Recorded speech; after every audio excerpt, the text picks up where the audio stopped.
So,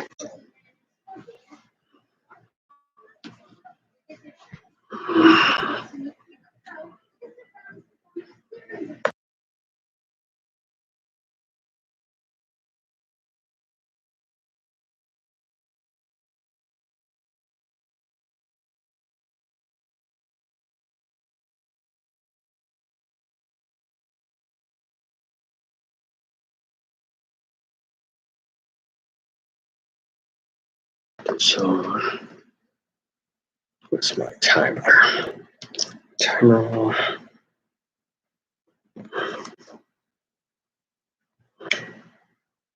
Timer.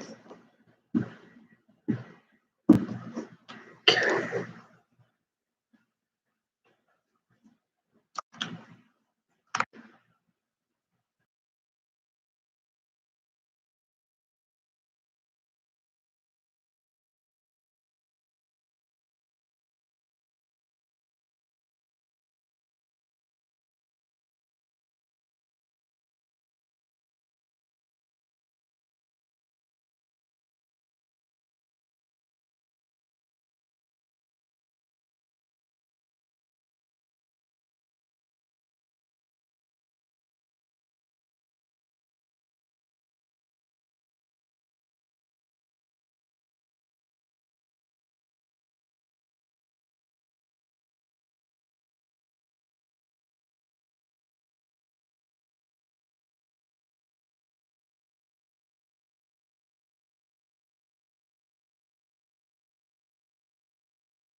Good day, everybody. Just like always, I'll wait a few minutes before I get started. So that's all I'm doing.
I was going to change up the topic because I have this is more of a serious one, but I do have my next one I think is going to be extremely, I think, controversial and entertaining and fun, more so than this particular one, but I'll wait on that since I already sent this one out.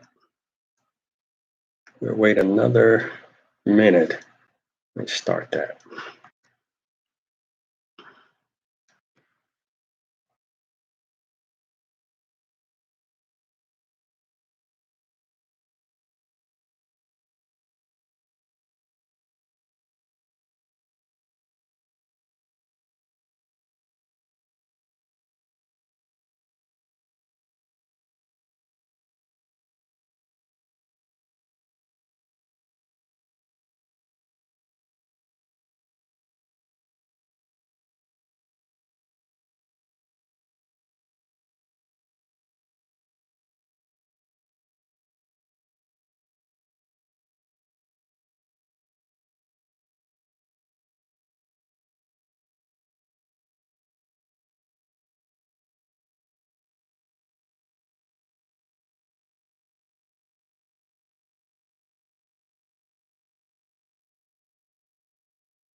All right, we will go ahead and get started.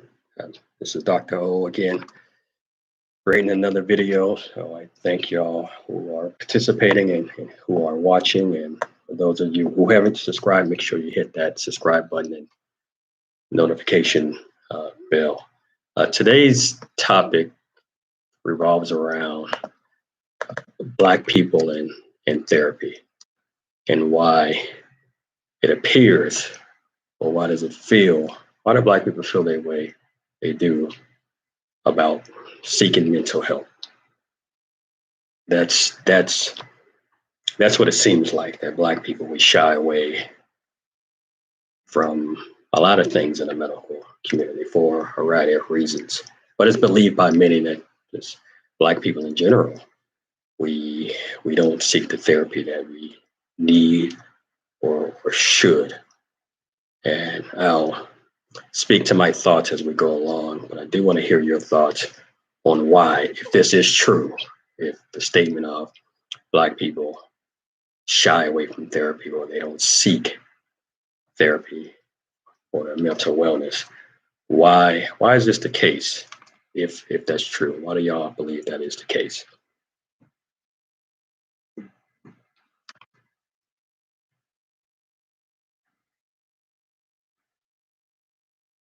What are some reasons behind? It is a stigma towards mental health, and I'll get into that here in a little bit. There is a stigma. There is a stigma towards mental health. That's a great answer.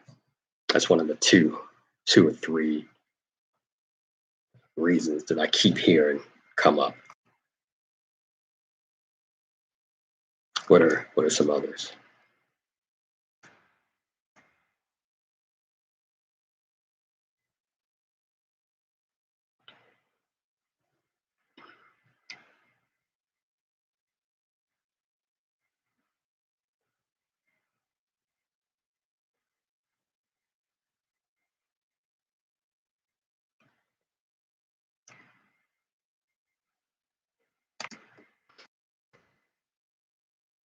Why should I talk to a stranger? A good question. And we'll get into that here in a little bit as well. So far I have, why do Black people seem like it? Why does it seem like Black people don't seek out help from a therapist? I have stigma. That's one. I have another one of, because I'm going to reword this, because they're strangers. So why should I talk to her? What are some other reasons?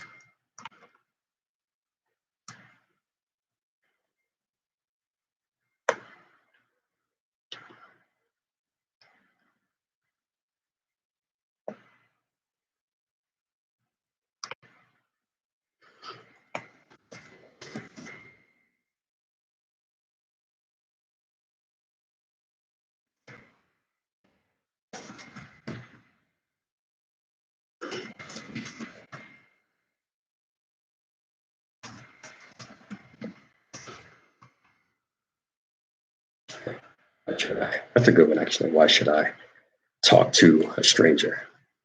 And stigma. Both of those are good answers as to why it seems like Black people don't seek out therapy and seek out help from a professional. And I'm not talking about people who call themselves professionals. I'm talking about qualified. I'll say that qualified individuals who this is what they do for a living.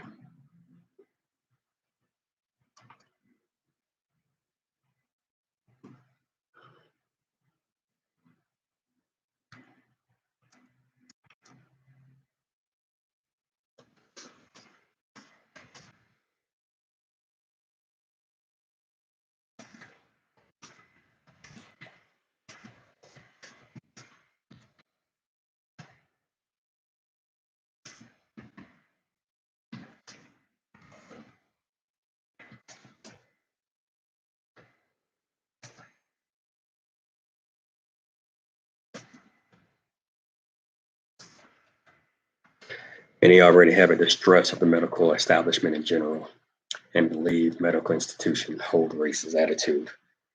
That's a great one, actually. I'll get into that one first, but I want to see if there are some other ones out there. I've heard that numerous times. So you're right. We already have a distrust for the medical establishment, especially what's going on, either through personal experiences or stuff we've heard on the news, and or through experiences of people that we know. I've been to psychiatrists with white staff, and they all looked at me like I was crazy. So what's the problem there? They were looking at you. So they had it correct. I don't see what the problem is. They looked at you like you were crazy. You are crazy. I don't see the problem here. Don't see the problem. No, seriously, I get that. I know damn well I didn't look at crazy as some of the people. So you're saying some people actually were crazy and they just looked at you like you were crazy. I don't know. Appearances can be misleading. They can be. I'm a walking testament of that, where appearances can be misleading. But getting back to what you're saying, I do think you may have been, or it's possibly you were right in your analysis of that situation, where them looking at you describe it as them looking at you like it's crazy, but they may have been thinking something different. Like, what is your kind doing in here? And or what are you doing in here? Or your kind are doing in here? That's a sad truth experienced by many.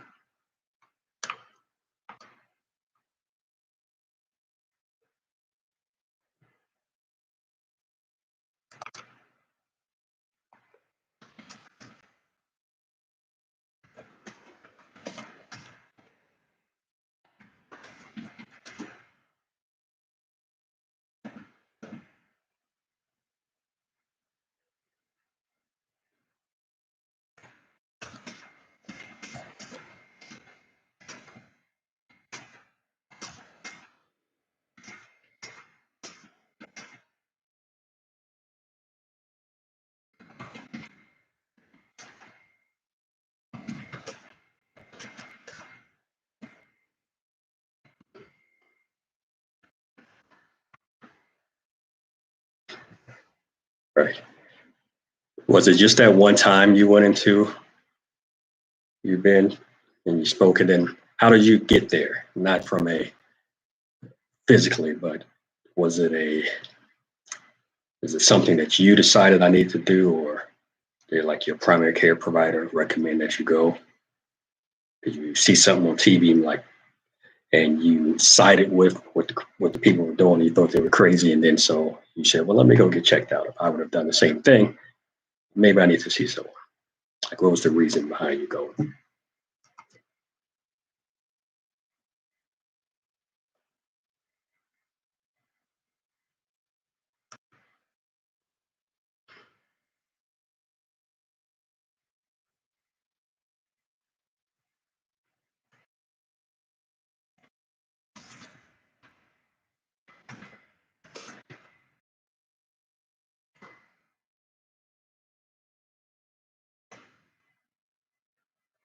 And those of you who are joining us, we're talking about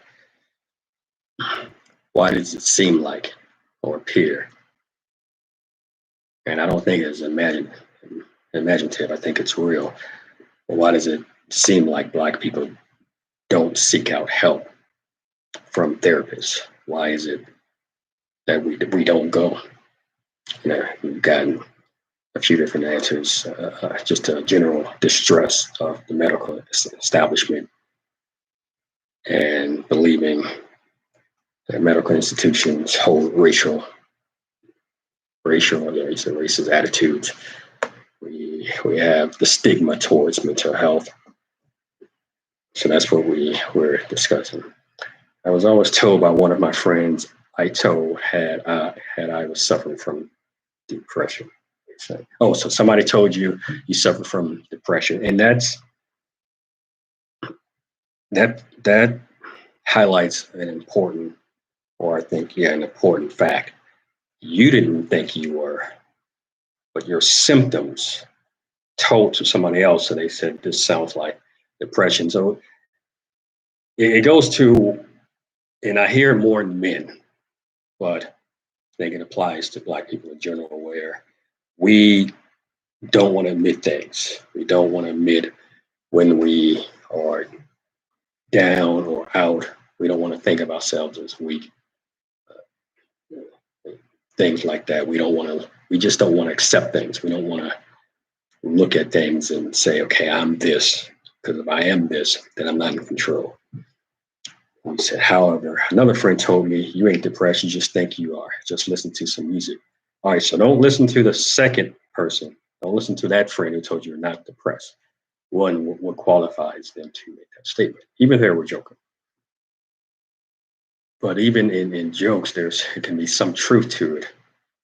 It's always better to err on the side of caution and go seek help instead of pushing it to the wayside and saying, you know what, you're probably right. I just need to listen to some music and everything. I will tell you, your brain don't care what you're thinking in terms of you believing if you're all right or not. So in general, your brain won't care.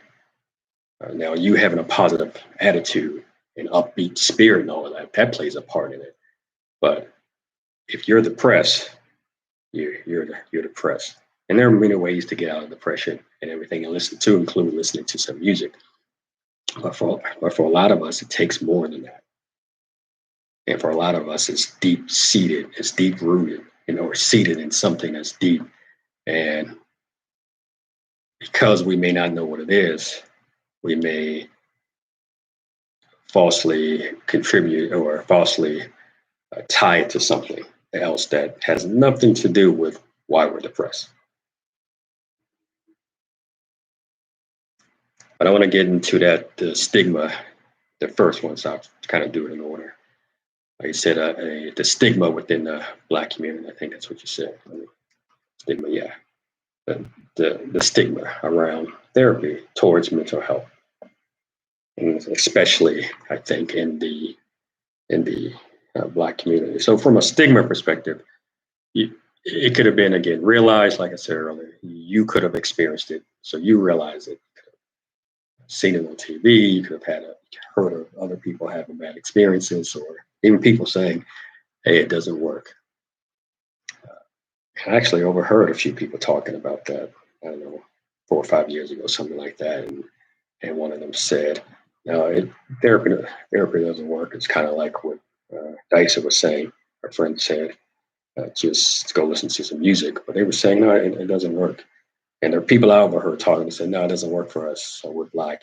It can't work. And the problem I had with that at the time, and I still do, is it's creating and kind of reinforcing that stigma itself, because we're the one pushing it along and kicking it down the road, right? We're the one helping, keeping that stigma and that thought going. But it's preventing people from seeking help. If it's mental health, if it's emotional, or even from a relational standpoint, people will turn to we reach out to and turn to our families, our friends, uh, churches, where we do all of those things, which is not necessarily bad, but they may not be equipped, in my opinion, to properly deal with the issues that we're having. But I think we help create that stigma, and if we help create the stigma, we can help break that stigma down.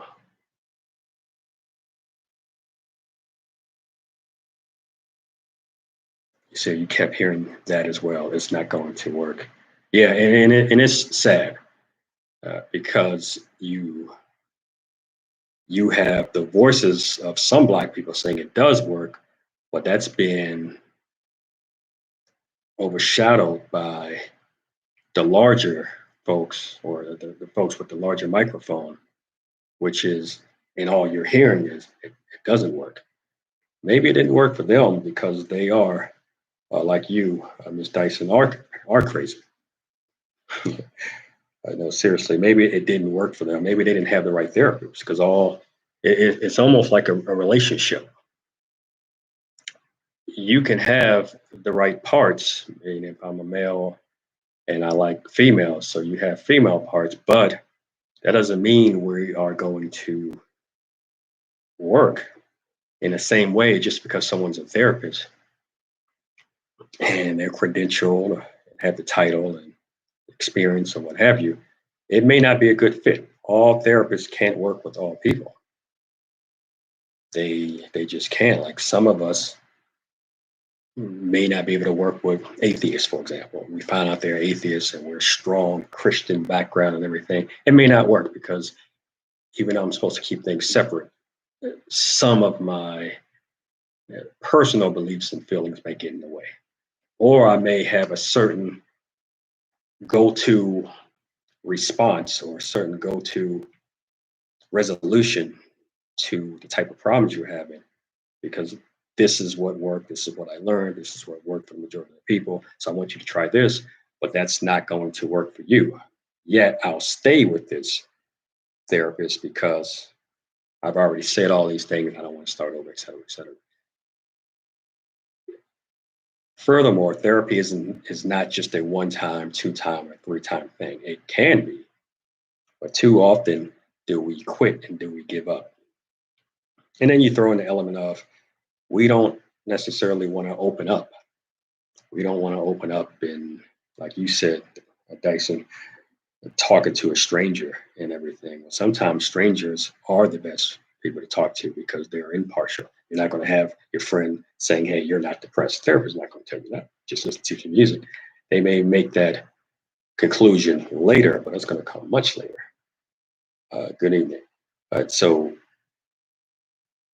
it's a lot involved in I'll say, in choosing a therapist and a lot of reasons why it may or may not work for you or work for a lot of those Black people. I do think that a lot of those people pushing it, pushing it and creating and feeding into the stigma, none of them have gone.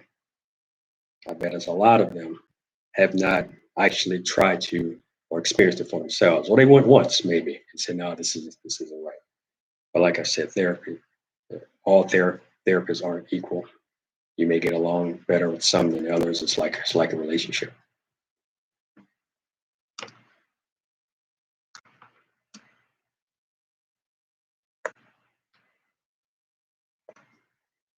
And I get, like I said a few minutes ago, where we may, and this is a little bit about what you were saying, Dyson, about talking to a stranger. I get the safety. You may feel safe in talking to a family member or your best friend you've known for years, and they've steered you right, or the church, a deacon, a minister, pastor, bishop, what have you, because you're looking for a certain type of help, let's say from a spiritual standpoint, or someone who has the experiences have gone through the experiences I have. I get all of that. It just feels safer. And if we get with someone else then one, we're not necessarily protected from a therapist misunderstanding who we are, our identity, our experiences. And those other people may be more, I guess, responsive maybe to who we are. And it kind of leads to a second point that I've heard, which is just a lack of cultural awareness or understanding, where how can a therapist, especially a white therapist, understand? How can they relate? And that can be difficult. That can be difficult. We know the history of blacks in this country. We let me stop. We know the history of blacks in this country, how we were treated, the mistreatment, the oppression. You have the medical field being made up primarily of white providers, therapists. Even in black communities, you have more white in some areas. I can't speak for all, but you have more white therapists, providers, doctors, and for some of the reasons you all have already said, we just as black, we don't trust the psychotherapy field as we should.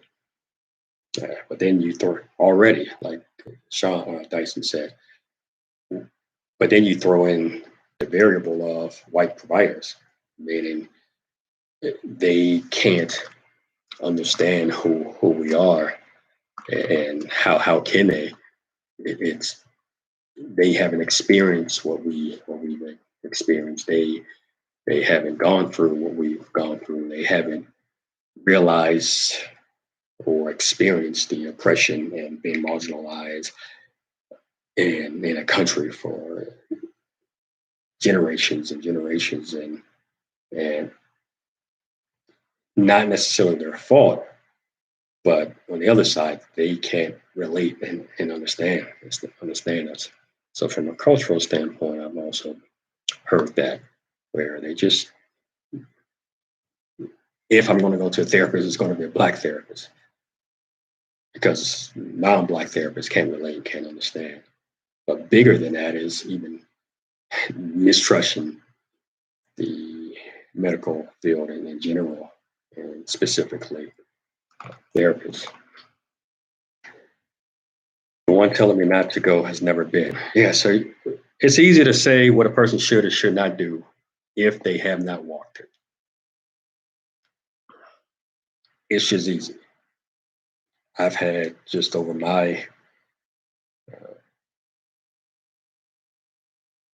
academic journey, I've had, I think, 2 or 3 people questioning why I am going, why I'm seeking, why my academic journey plan is what it is. You already finished. You already got 1 degree, or you already got 2 degrees. Why are you doing X, Y, and Z? Well, they haven't been in my shoes. One, they can't even with 2 feet, can't fill my shoes. But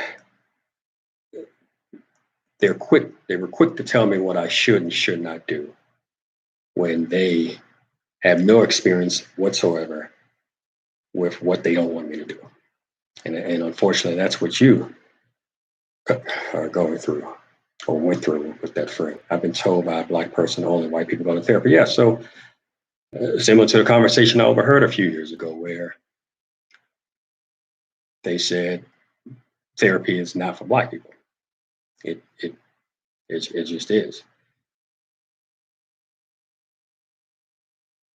But those are black people I overheard. I don't know what, if they would have been white, if they would have said the same thing. But I've been told by a black person, oh yeah, okay, I misread what you said. So the exact same thing, right? I've been told by a black person only white people go to therapy. Going to get help when you need it, that's a smart thing.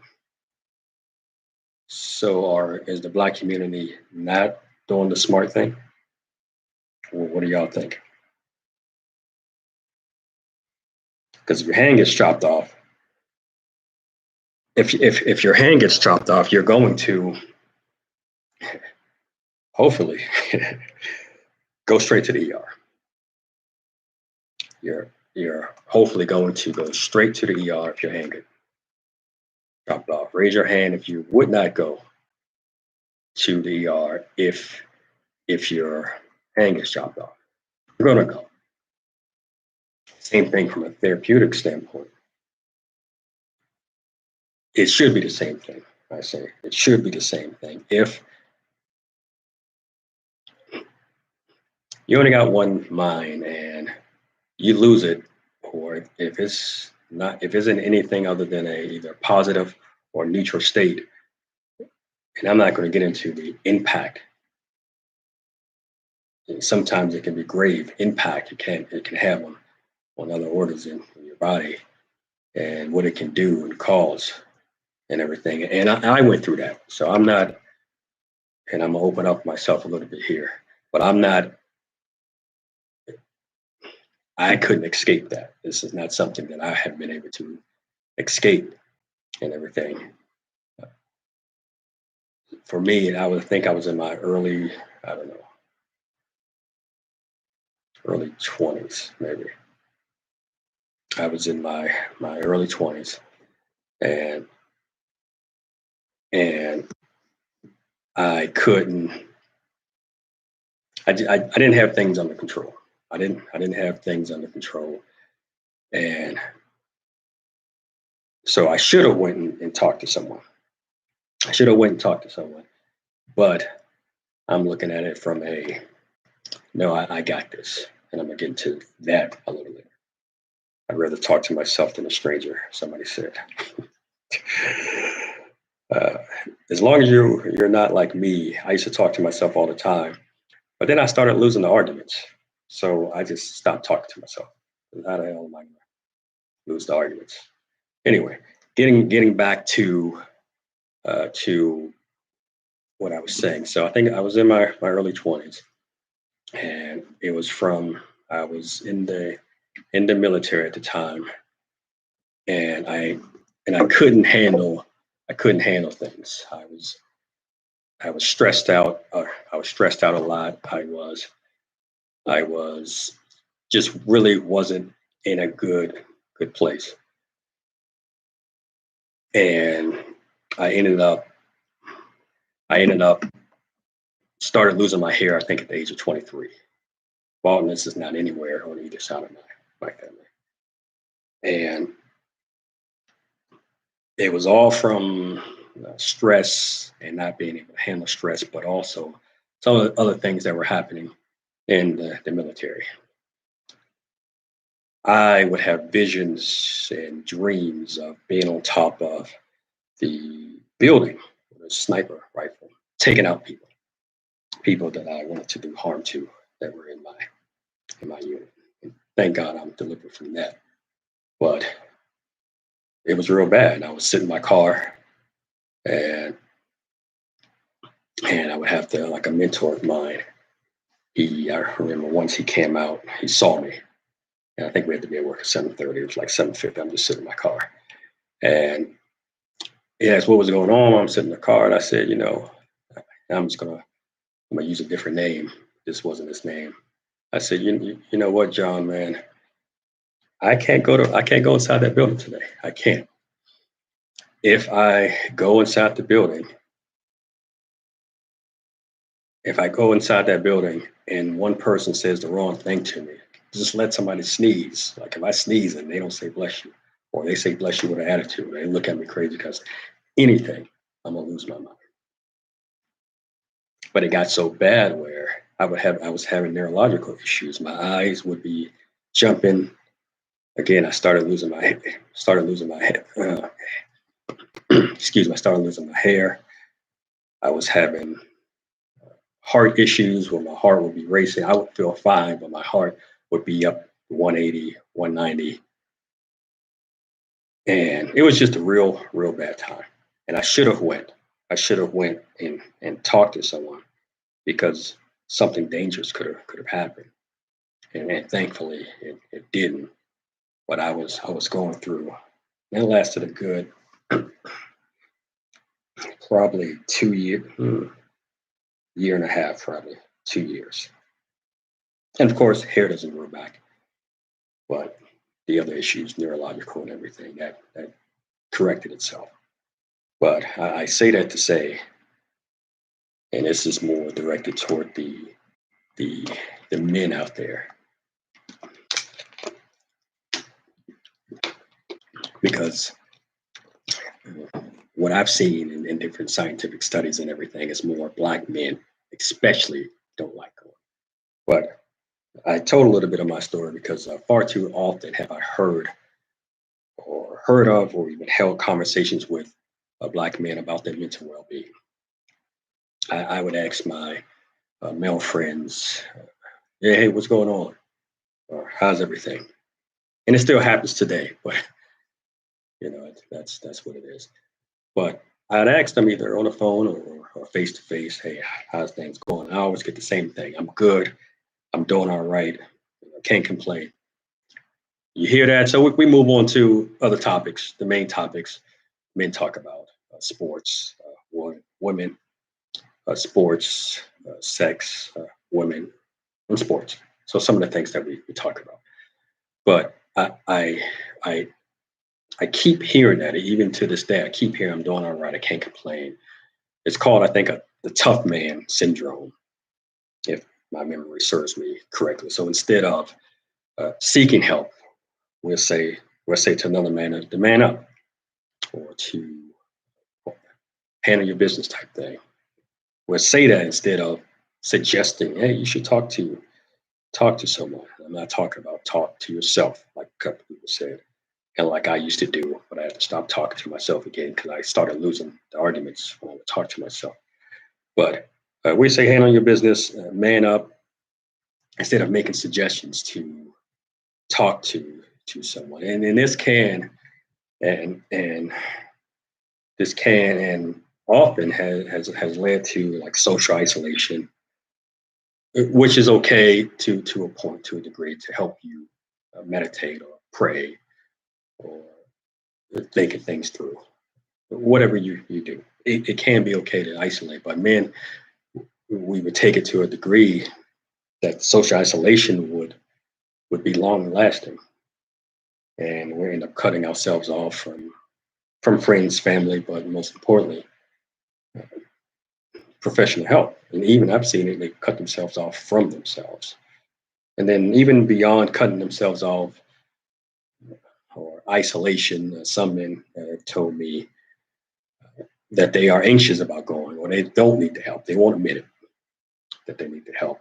And it's almost like seeking therapy is some form of weakness or admitting that I'm not in control or I'm not as strong as I think.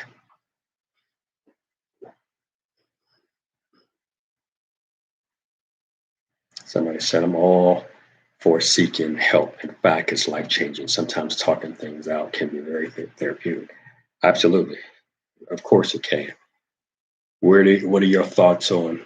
You know, would you rather talk to a stranger about those things or talk to someone you know about those exact same things? Which one would you rather talk to? And what have you found to be more therapeutic? Talking to a therapist or talking to somebody that's familiar?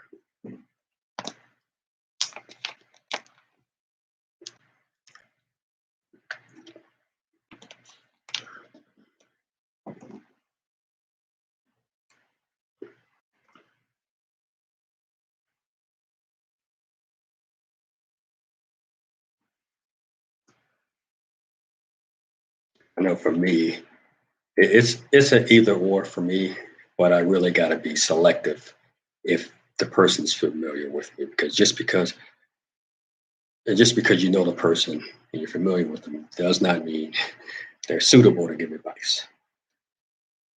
Well, history doesn't equate to beneficial advice given in every subject.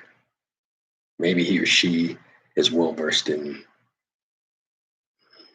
I don't know, astrophysics in class you have, or academia.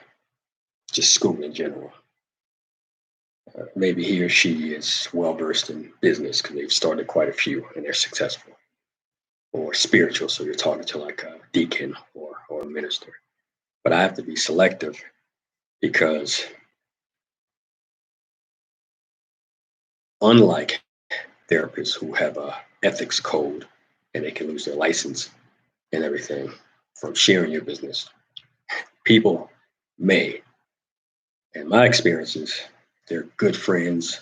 They won't share your business. But the minute you guys are, what you tell them could end up out there. But like as I was saying, so for me, it depends on the person that I'm talking to. And again, I can't talk to everybody, or I can't talk everything to any one person because everybody's different. They all have their strong points and suits. And then other times I may need the help that they can provide. Sometimes it may be experience and they have it. So I can go to them for that. But other times the therapeutic or therapy route it would be what I would lean to.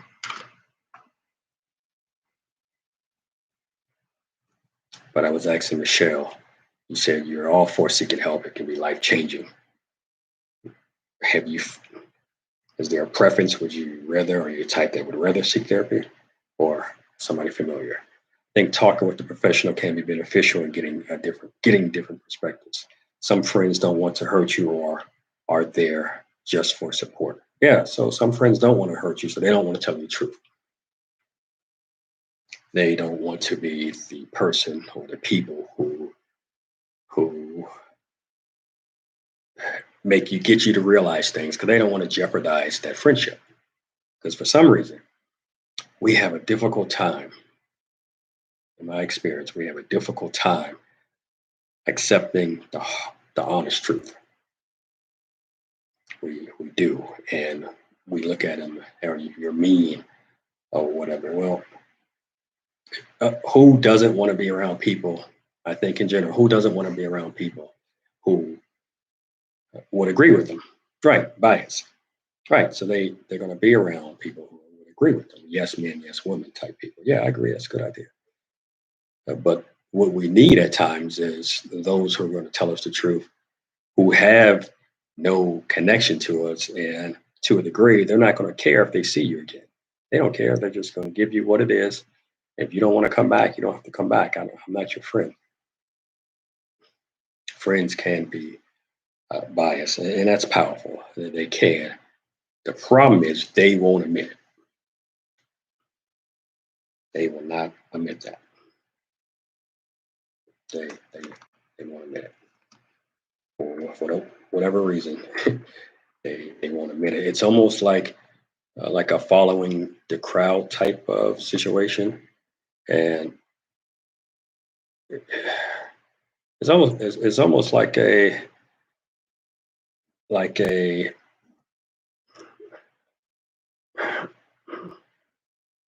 almost like a group think or a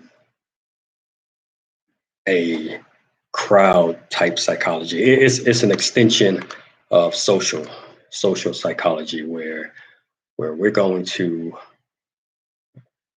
follow the crowd. We're going to do what others are doing and and just go along with it. So if you need me to tell you happy things, and because other people in your life are doing happy things, and I see that they don't tell you the truth, always tell you the truth, and you're great friends with them, I'm going to follow their lead. I'm going to follow uh, their lead, and that's unfortunate. But we're social beings, and we don't, from the recipient side, we don't want to hear bad news, and then from the giver side, we don't care. We don't really want to give bad news or make people feel bad or down.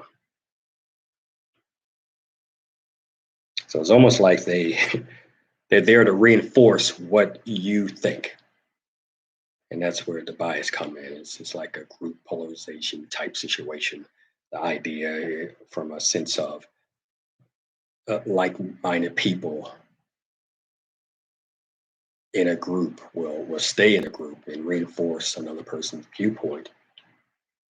And the minute I say something that goes against your viewpoint, then I'm in jeopardy of losing that friendship.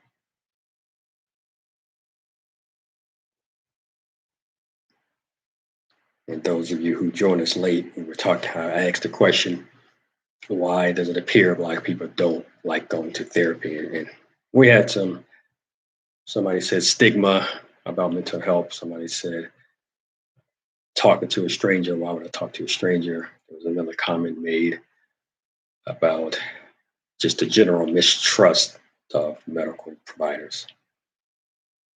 That's the benefit of a professional. The person's opinions will be limited, and it should be. The person's opinion should be limited. It should be. A good therapist, anyway. A good therapist should never really bring their personal stuff in. Like if they know somebody you know, for example, that shouldn't get out. And then it depends on the type of therapist that you have. So whereas some would be more personal. I say therapist in general, where because therapy can mean a lot of things. Where some will give more of their opinion as opposed to others. But that's a good point. It's a good point. Somebody said, I would rather talk to myself than a stranger. That's funny. There's nothing wrong with talking to yourself. Just don't be like me. When I was talking to myself and I would I started losing the argument when I talked to myself. So that's when I knew I had to stop. It was time to stop.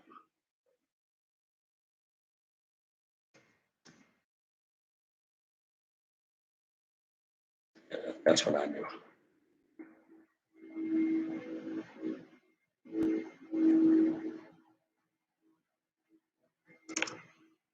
What are some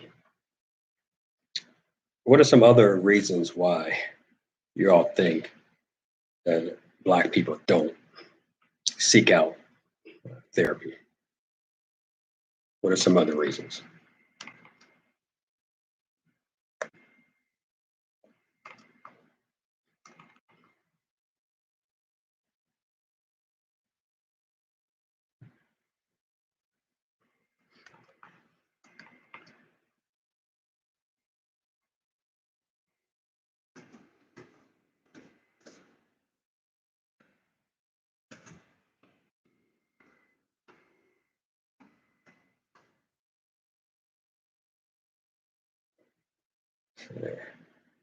I don't even know I am lying. Oh, denial. Yes, right. Okay. Right. Well, I briefly mentioned that earlier where we don't, in general, people don't like to look at themselves as losing control or not being in control. And if we have to admit we need help, then we're not in control or we're weak. We're seen as weak, especially Black men, I found. We've seen it. We've looked at as weak. And now I don't have an issue, I don't have a problem. Or I do, but it's not anything that I can't control, that I can't handle. I just need to do this and do that, and I got it all under control. And again, your mind don't care. When it goes out, it sends you subtle hints, but it's not going to stop deteriorating just because it gave you a subtle hint. Like, hey, I gave him a hint. That's all he needs, and it's good. Or that's all she needs, and it's good. It's going to continue to deteriorate, and things may get worse and worse if you remain in denial. Can't handle constructive criticism as a reason why. So you're suggesting that going to therapy, people are going to hear things that they may not want to hear about themselves. And they don't want that. So they want to avoid doing that, and that kind of goes, if that's what you're saying, it kind of goes to the friendship thing, where, or someone who's familiar, they'd rather go to them because they are less likely to hear something that's not considered criticism. And you say constructive criticism. I don't even think they look at it as constructive. I think just look at it as criticism. Because therapy is there to help you. Trust me, you're not there to help the therapist. You're not. You're not. Well, what are some other reasons?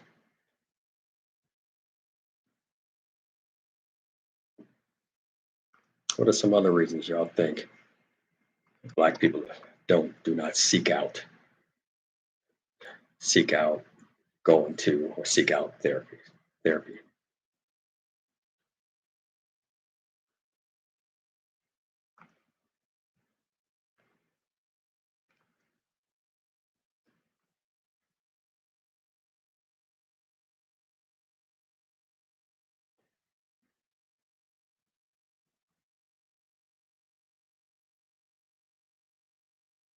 Earlier, I was talking about men. For those who were in here, I was talking about men. I explained my situation that I went through, and one element I forgot to mention was my built up issues kind of converted to what I was feeling, kind of converted to anger. So I'm looking at it from I'm mad, I'm angry. It took me a minute to realize that I wasn't mad or angry. I was hurt. I was hurt. But as a man, that tough guy syndrome, it prevents us from admitting things such as hurt, we're down, we're depressed. It prevents certain things. And until I admitted that, and until I admitted that, only then was I able to start to find out where that pain, that hurt emanated from, or where it started. And that allowed me to go back to the source, to start working on the source. And I improved over time. But I failed to say that. That's a reason Black people don't go. I mentioned church, but they would rather go to the church or go people in church, ministers, deacons, bishop, pastor, what have you. They rather go to people in church, along with family and friends, someone that's familiar, as opposed to strangers. So I mentioned church in that standpoint, especially if the pain, or they feel that the church can provide the spiritual guidance and spiritual help to overtake or to correct the issues. And I'm not making this a church versus non-church debate. My belief is that it can, but I also believe in that sense, God put therapists here to help, right? He's the creator of all things. Then he created therapists. And that's just another tool or mechanism to use.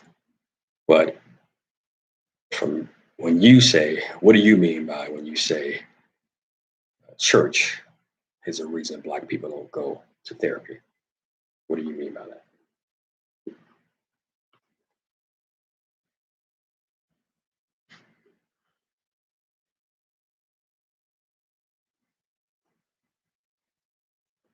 I was told Christians don't go to therapy because that means they don't trust Christ. Who told you that? Because then it's like if God is the creator of all things, and he knows all things, and he created the medical profession field, he created therapists as a subject and as a profession. Who did he create it for, if not for his children? So it's not trusting Christ less or not at all. It's trusting the people Christ put here or created. So I would disagree with that. And going to one thing doesn't mean the absence of another. It does not mean if I'm going to a therapist, that I can't talk to Christ anymore, or I can't have that relationship anymore, or I can't rely on him anymore. Because from that standpoint, if he wanted it, he would make things so bad or he would make things happen so that you knew it was him who got you better, not a therapist. But that's a different topic for a different thing. Your old pastor, I'm glad he is your old pastor. So someone said unequal access to healthcare. That is a huge one, especially in inner cities and everything, where the cost is great. Lack of insurance or lack of help, lack of qualified candidates applying, or just lack of providers in the inner city, for example, or the poor neighborhoods or the Black neighborhoods. That's extremely important. So in those cases, Black people would want to go, but they can't go. Therapy outside of the church wasn't for saints. That's what you were told. So then, who created the therapist, right? Uh, I would I push back on that sentiment. I push back on by going to talk to a professional, then you you don't by talking to a professional, that's showing a lack of trust for Christ. Christ created the professional, and me talking to the professional does not mean I have to stop talking to Christ. What's the point of the sermon, for example? Is the sermon only to be used inside the church?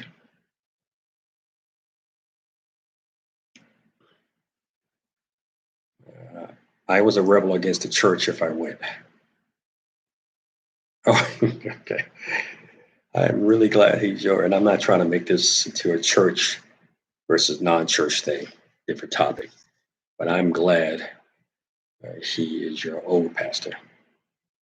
But I would me personally, I would push back on all of those. Like, hey, Christ knows my heart, right? So, but some people don't have adequate insurance, so they are kind of sent to therapists who may not qualify to help them, or it may be a race barrier. Yep, it's almost like public defenders in court cases, which probably some of you anyway on here know all about that. But uh, it's kind of like that. So you don't have the insurance or adequate insurance, so you're stuck with who you get, and who you get are people who don't care. They're in it for the money, for example, who want to care, but they may lack the cultural understanding or experience, or they may lack, or because they lack the cultural understanding or experience, the resolution, it may not be adequate or appropriate. They also may lack the history, the true history of what Black people went through. And those are just some of the resultants of adequate insurance. I know many Black men who can't afford it but need it. Do the Black men want to go?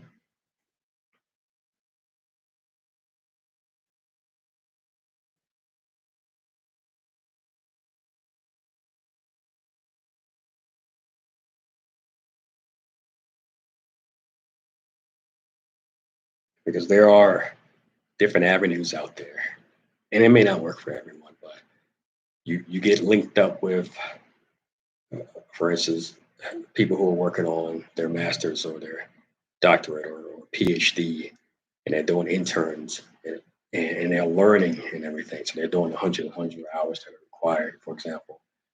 And they may be a good starting point while they're not technically qualified to give the advice and respond. They they may be better than just your local best friend. You said they do want to go. So what are they doing? They want to go, but they can't afford. What type of research are they doing to get the help that they need?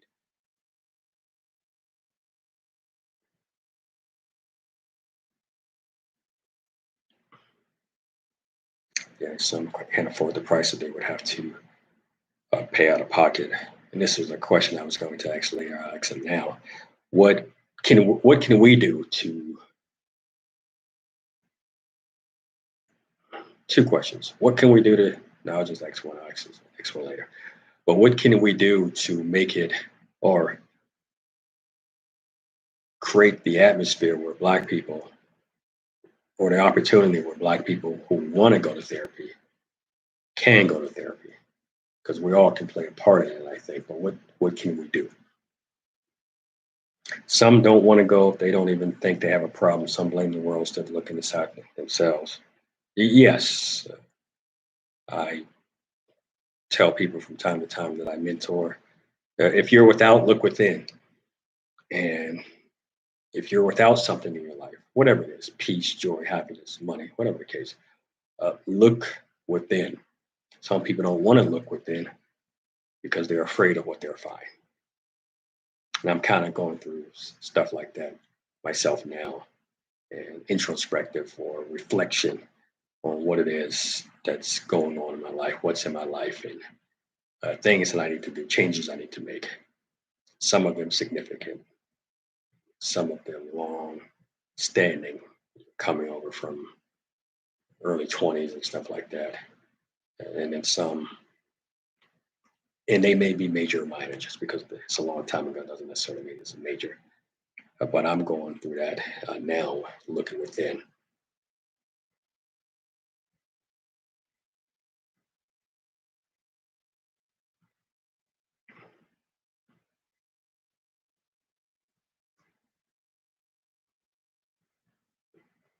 But what can we do?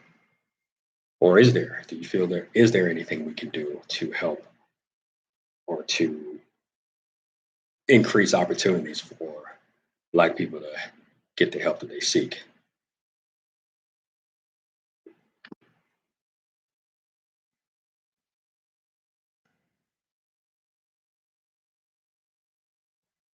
I think some of it is maybe the recruitment of more Black therapists, train more Black therapists, or just therapists really who can understand Black people.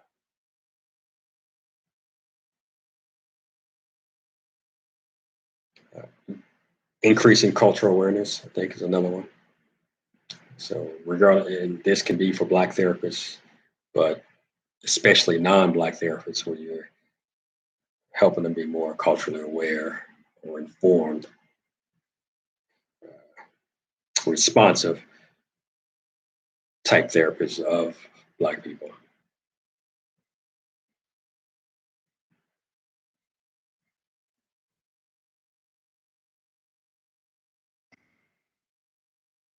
We need therapists that look like us, that can relate.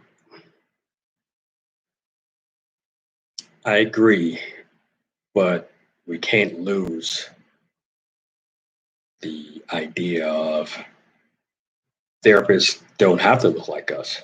They can't, they can still help us. Now, relate is such a broad term. If you're saying relate, meaning if they never experienced Black racism, yeah, only Black people can go through that, but they can relate to us through, let's, for instance, they were depressed for the same reasons we were. So I agree what you're saying. We need therapists that look like us, but other therapists who don't look like us can still help us. I'm not sure what we can do. And that's just something I've been thinking of over, yes, a few years.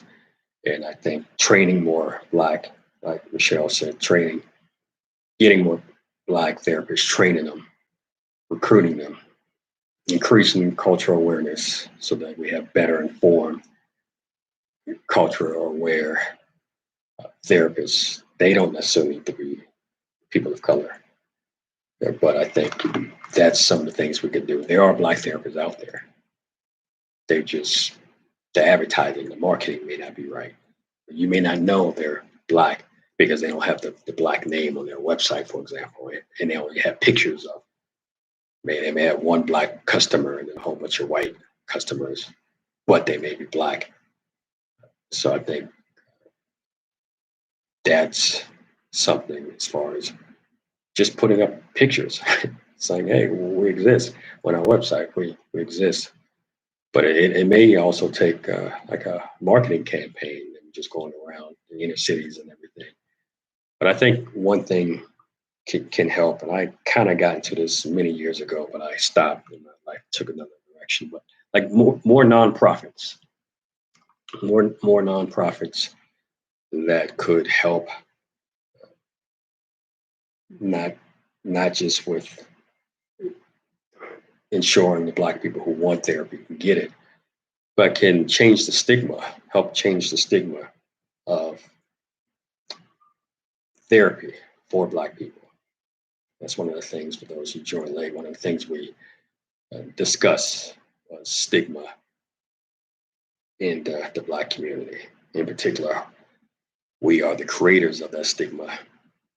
And for those who haven't gone, we continue to push that along. We continue to aid and feed that stigma. We haven't gone, we just continue to aid and feed it, or buy into it and say, yes, it's not for Black people, or it doesn't help Black people. What can we do to, or what can be done to change the narrative? Change the narrative of the stigma that Black people have about therapy. And it's a tall task, but if you were tasked with that, your boss came to you and said, and wanted some suggestions, what would you suggest how we can change the narrative?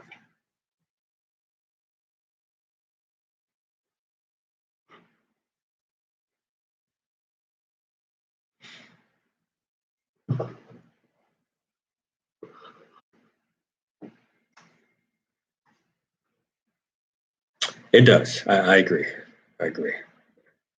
Or you're agreeing with me, so I guess I agree with myself.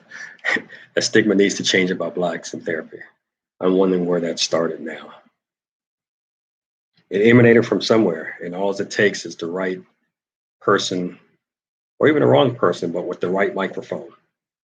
That's all it takes. And this has been a generational thing. It didn't start last year, the year before. So, like many things in the Black community, where that's just passed down, and it's accepted as truth. Make sure y'all hit that subscribe button if you haven't already. But it's accepted as truth because why would the people telling us lie to us? We trust them. They're familiar to us. Getting their awareness out there in our communities. Yeah, that's one of the things that I mentioned as far as marketing. Amen. Going out there and letting people know.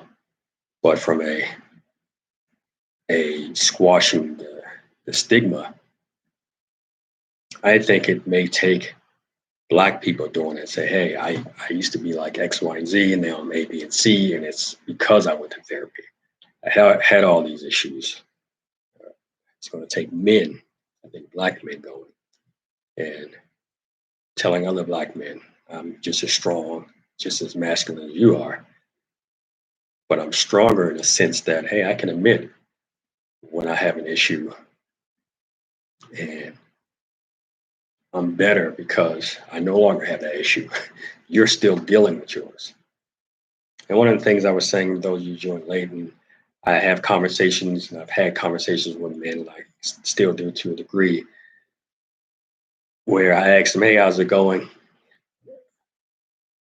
You know, what's up? How's everything? And I get, oh, it's going okay. Well, I'm doing all right. No complaints. And then we just transition. We naturally and quickly transition. It's like me asking that question is almost like it's just a natural thing we do, just almost like a greeting. And their response is a greeting back. It's almost like saying, "Hey, what's up?" or "Hello," I should say. And their response is them saying hi back to me. But that's what they would say. "Hey, I'm doing all right. I'm okay." And then we would quickly transition to what men talk about, sports and women and sex and then sports and then women. Or I think that's really all men talk about. But they they won't admit what's wrong. And for some, I know that they're going through stuff, either by overhearing conversations, their women, their spouses coming to me, knowing my background, and say, "Hey, can you talk to your friend? Can you talk to your friend?" And I tell them, I can't be. I mean, for the most part, I can't be the one that brings it up because then he's going to be mad at you for telling me, but you only told me because you want me to help them. So even then, they just won't admit it because it shows weakness. Right? It's not a sign of weakness. Reassuring it's okay to seek help. It's not a sign of weakness. And they just seem to be because this tough man syndrome, the man up. We, as black men, tell other men to man up and handle your business and everything. So we get to the point where that's what they do. They they believe they need to handle their business, and if they only handled their business, then they wouldn't need the help. If they only would man up, they wouldn't uh, need the help. And to do anything else means I'm not a man, and that's the feeling of some.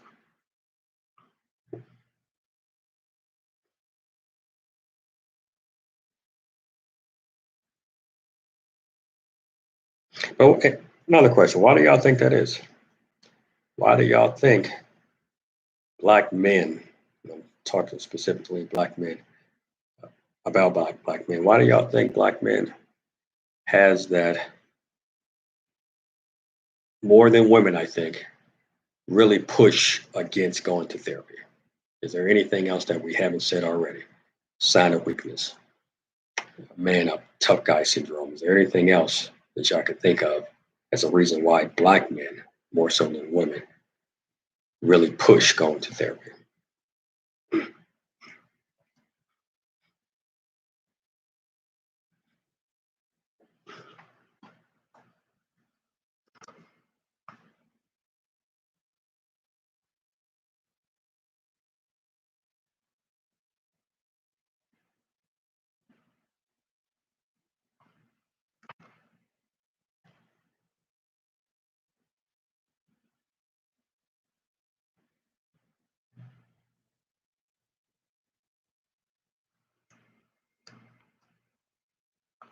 Where are the men at? I don't see any men anymore. I don't know if they're on or not. I can't tell. So I think it's important to hear their thoughts.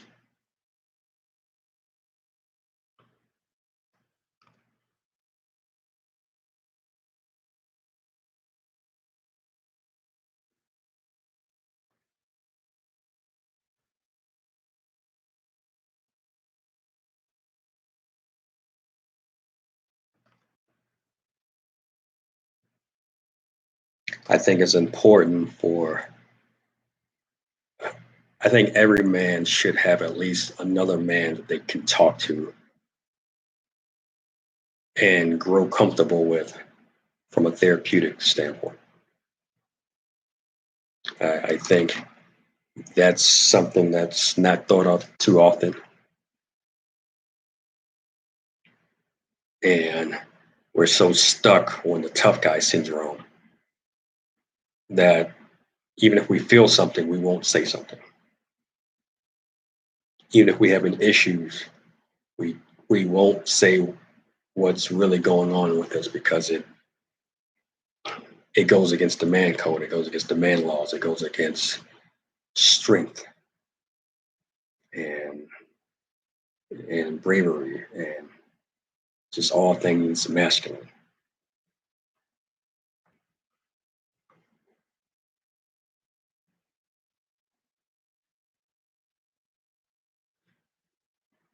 Oh, another thing I thought of as far as how we can help kind of not eliminate, but reduce. That's good. Reduce a stigma around blacks going to therapies. Is someone brought up churches earlier? I think churches would be a great, like churches and predominantly black places like barbershop could be a great advocate or ally in creating some type of network where they can partner up with hospitals or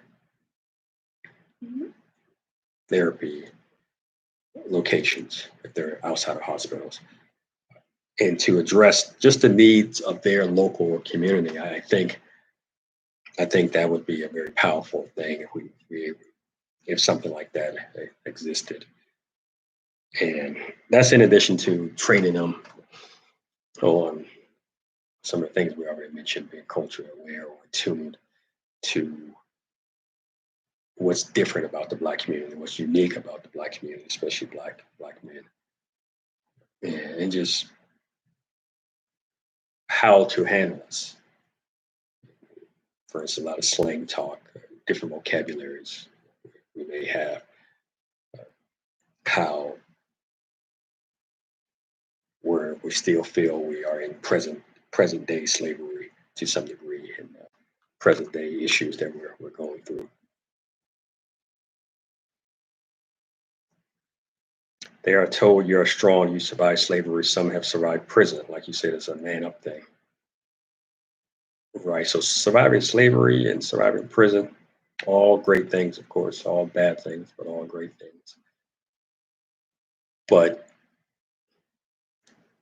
if your mind is still like a slave, or if your mind is still in prison, even better, if your mind is still locked up, and I say locked up from an analogy standpoint of it's not clear, it's not focused, it's not okay, then you're still in that prison. You didn't survive it. Your mind is in prison. Talking is a feminine trait, I've heard. Men don't talk, they just do. I can attest to that, but I think that's subjective. I know some men who won't shut up, but then there may be some other factors why. But no, in general, yes, I do think you're right. I know I do a lot of listening. I prefer listening much more than I prefer talking.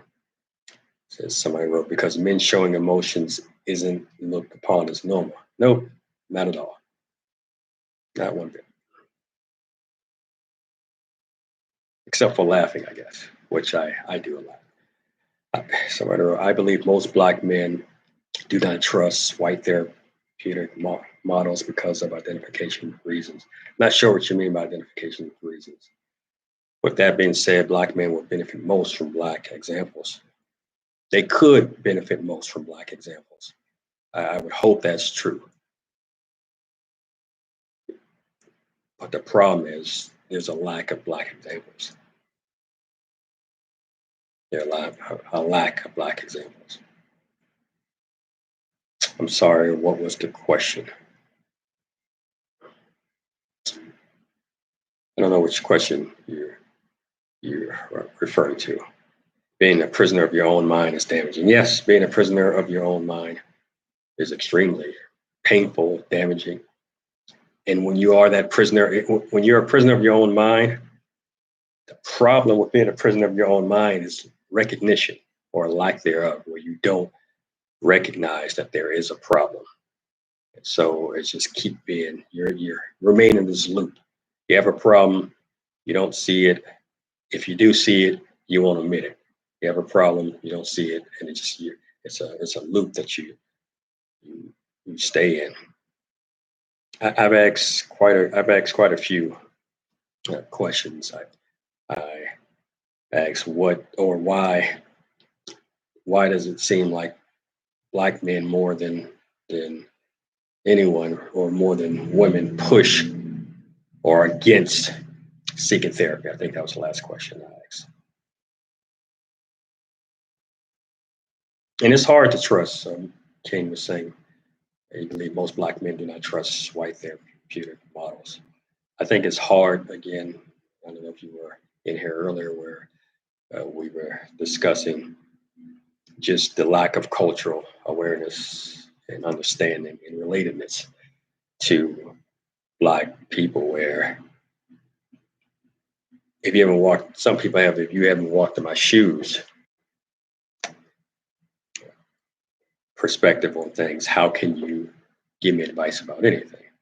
But we have to remember that therapy is not just a race thing. It's you can have issues because of race, but fixing you doesn't just have to be a race thing. So it depends what it is. If you're really depressed and down because of, for instance, let's say you live in the inner city, and the inner city's black people that you're sick and tired of, and or all your interactions is with black people, so you have problems with it, and the roots of the problem is a black person thing, they may not be able to get get to you and help you from a black person standpoint. But a trained therapist can get to the root and see beyond color and say, okay, this is an issue no matter what, regardless of your race. Like you're depressed, not because you're black and not because you're around black people. And I can help you regardless if I'm not black. So it really depends. It really depends what your issue is. If it's people always lying on you or betraying you, you felt betrayed, or let's say, I don't know, you were sexually assaulted, man or woman, and you're dealing with that. Is that a black thing? So it depends. It depends. Agreed, because that's the one thing you can't escape, right? Can't escape prison of your mind.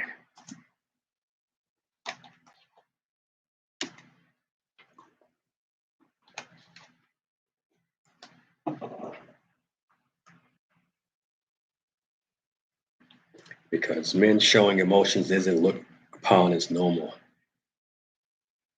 I don't know if we'll ever get past that.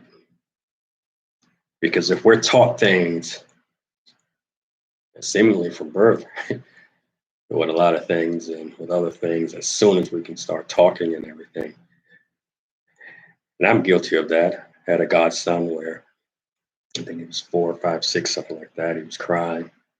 And this was in front of the women, adult women and little girls and stuff like that. And I'm like, no, we don't, that's not what we do. We don't do that. So I was teaching him at a young age not to show emotions.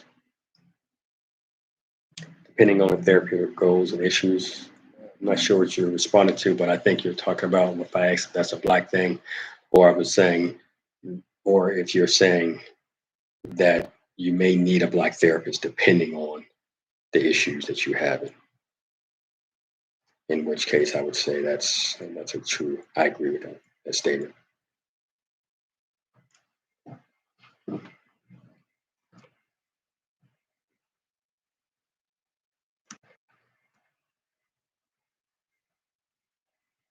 What can we do to help?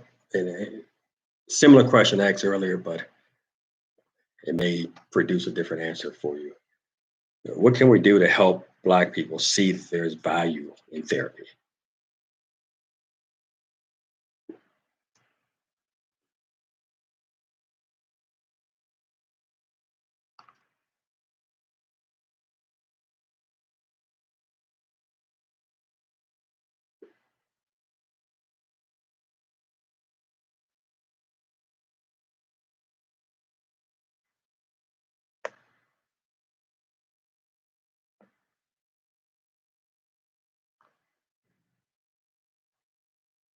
What can we do to help Black people see the value in therapy?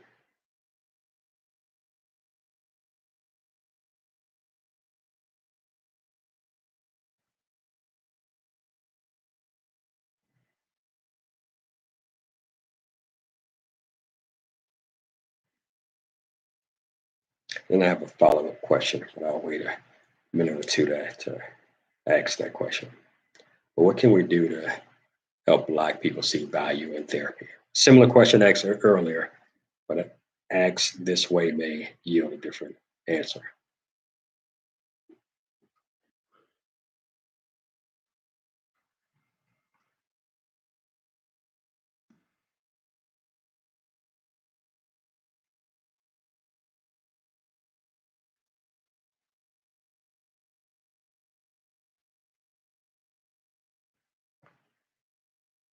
I heard a conversation, I don't know where I was, it must have been 6, 7 years ago. It was between a Black person and a white person. And well, let me stay there for a second. I think first we have to start talking about therapy more. That's right, I do. And not just talking about it in a bad way, that it could be positive talks. Get rid of the stigma that is something that we don't do. Normalize it, right? Because it emanated somewhere, right? It originated from somewhere, from something. The opposite can be done as well. It may take a while, but the opposite can be done as well.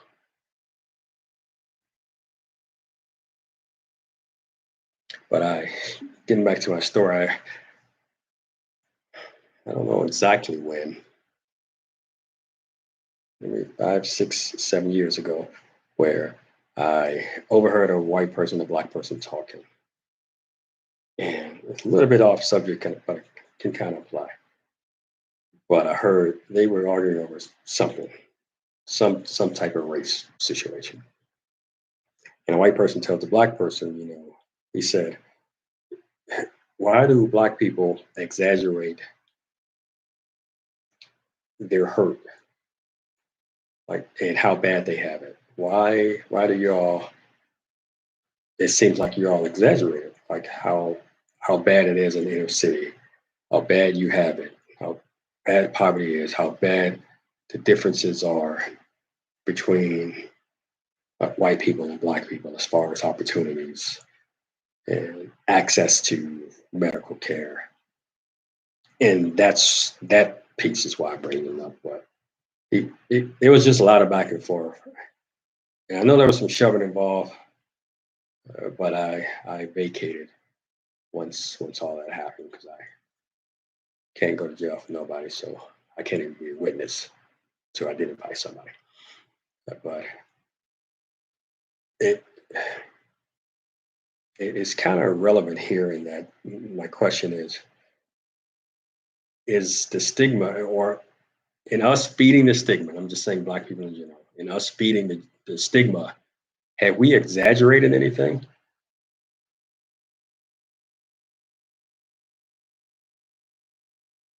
No, I can't be a witness. Can't be. Can't be. Like, even if I steal a pack of gum and they catch me, cops there, I am coming out shooting.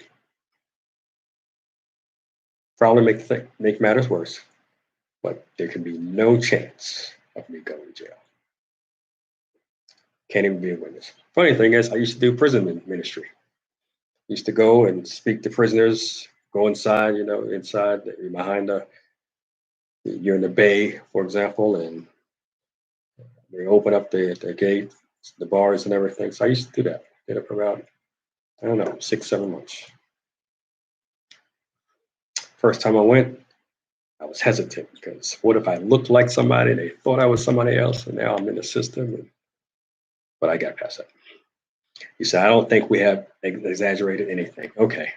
I threw that question out there because of that conversation that I overheard. And I wanted that myself because I do know people who exaggerate things. I do know Black people who exaggerate things. They do, of how bad things are. But those same people, a lot of that self-inflicted. A lot of it self-inflicted. So it's not as bad as it is because of the white man, for example. it's as bad as it is because of them and their actions.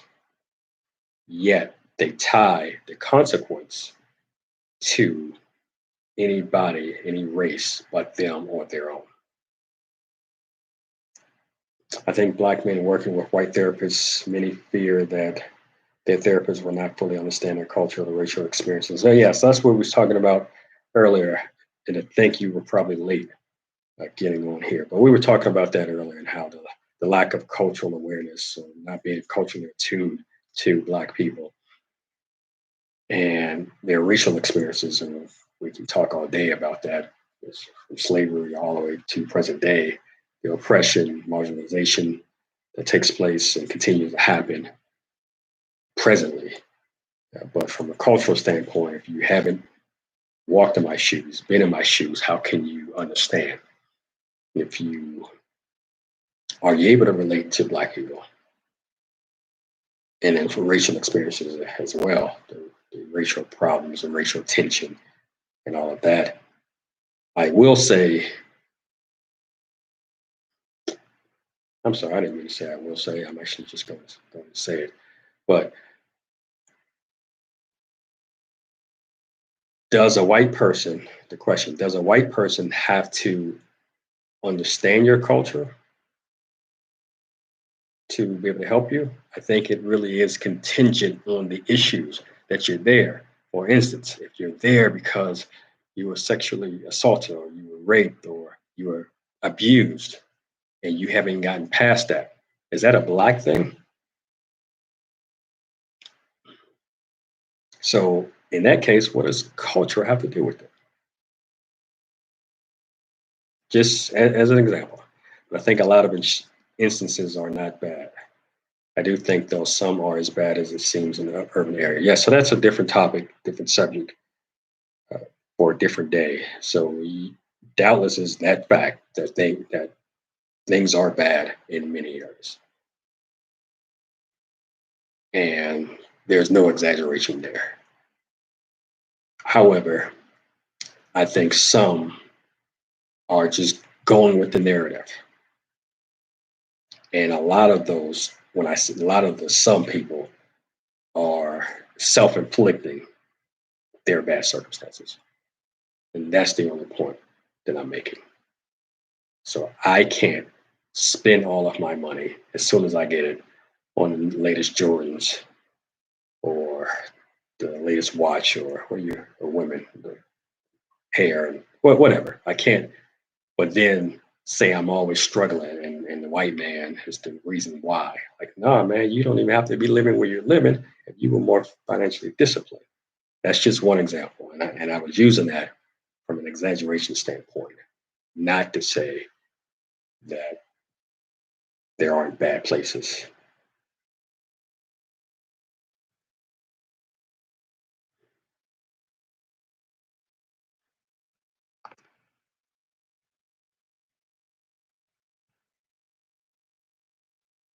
All right, what else? What else about this topic do we want to discuss before we close it out?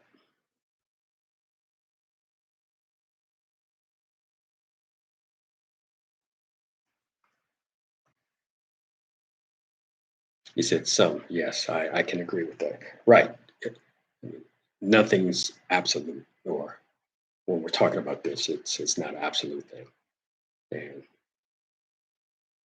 I try to be extremely careful with my wording.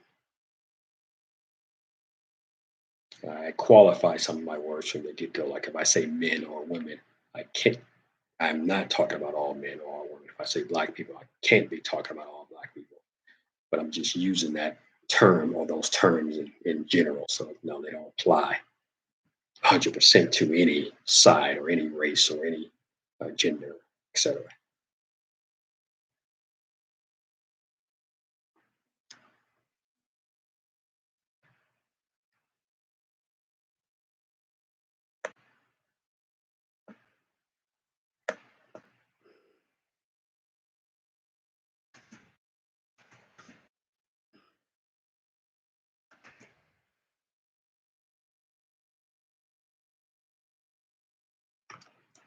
Anything else we want to discuss about this topic?